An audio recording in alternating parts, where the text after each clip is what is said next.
At Second Comber we have some playing fields, as you can see, right around here at the back of the church hall, and I'm going to take a walk down halfway to the middle of that fence, and I then want you to listen for something. Hope you'll be able to hear it.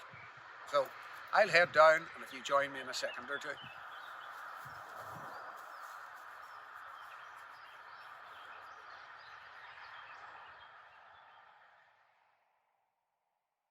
Well, we're down here at the fence that you saw a moment ago from the top of the hill. And I want to mention something that I heard here a few weeks ago during lockdown. I was just going for a walk around, a lovely sunny spell, as you remember. And at the lockdown, things were so quiet. And passing here, and it had passed many a time, but this was the first occasion in 25 years I heard something here. Now, I'm going to ask you rather, can you hear it? Possibly not. So what's happened? Well, when I was walking here, I heard the trickle of water. And I looked down in and began to realise there's a stream that runs right along here. I heard it because during lockdown, all the traffic that you may hear now in the background had gone, and the background noise had disappeared, so that things that we missed were suddenly heard. It's a bit like people commenting to me with regard to the birds. Are they singing more loudly? And probably not, or maybe they were a little bit, finding everything else had quietened down, but the background noise had gone. So other things were heard, and we began to listen in a different way. You will see on video in a second now some pictures from Donegal. It's West Donegal, out next the direction of Portmoo. A relative there took for me some photographs of wildlife, but he also said, listen. So listen as you watch. Do you hear it? There's a cuckoo in the background. And when I heard that, I said to myself, when did I last hear a cuckoo? It must have been 30 years ago.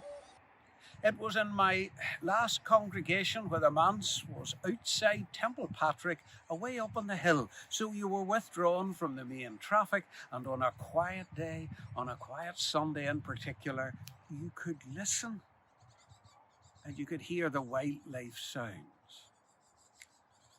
Learning to listen in such a busy age as ours.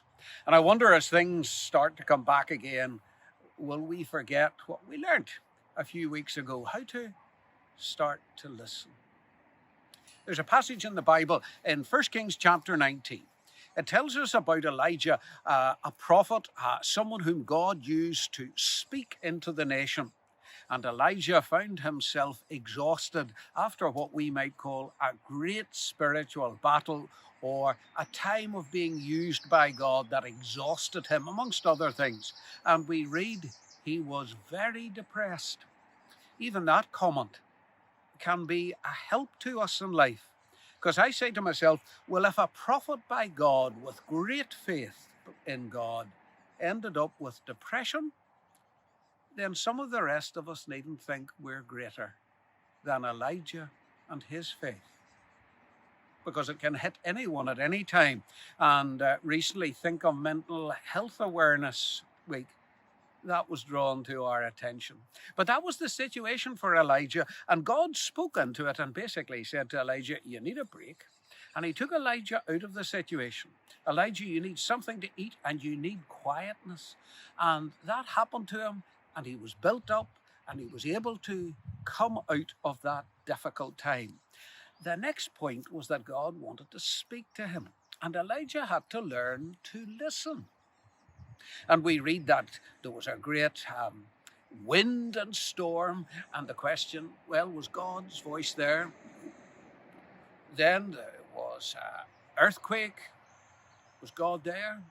And all that dramatic sounding. Was God in the fire?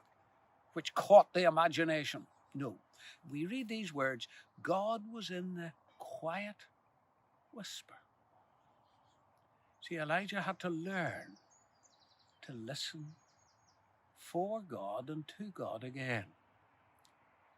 And we're under pressure in life with all sorts of voices clamoring for our attention, all sorts of ways of life, values, beliefs, and we get such a sound. We maybe miss God speaking into our lives. Even in the church, we can imagine God only comes in the big events, and the big numbers, and that's where he's heard. And of course, God can come in all of these, as he did come in the earthquake, wind and fire at times. But primarily we read he comes to us individually in the quiet whisper. What does that mean? In the conscience, in the heart. He comes to us, but he says, are you listening? Are you listening for me? I wonder, is that something that has happened to us as a people right around the nation? We have forgotten to listen to each other. And primarily, we have forgotten to listen to God, who speaks and still communicates to us. He has communicated in Jesus Christ, his only Son. And he speaks to us in the Bible, his word, and he asks us to listen, to think that his Holy Spirit might just gently touch our minds and our consciences, and we can say, yes, I hear God.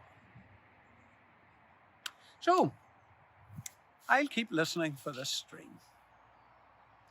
I don't hear it today, but that doesn't mean it's not there. The noise is keeping it out of my earshot. But maybe on a quiet day when there's no traffic and I listen, I'll say, I hear it. Maybe that's also a good lesson for us, because God's still there.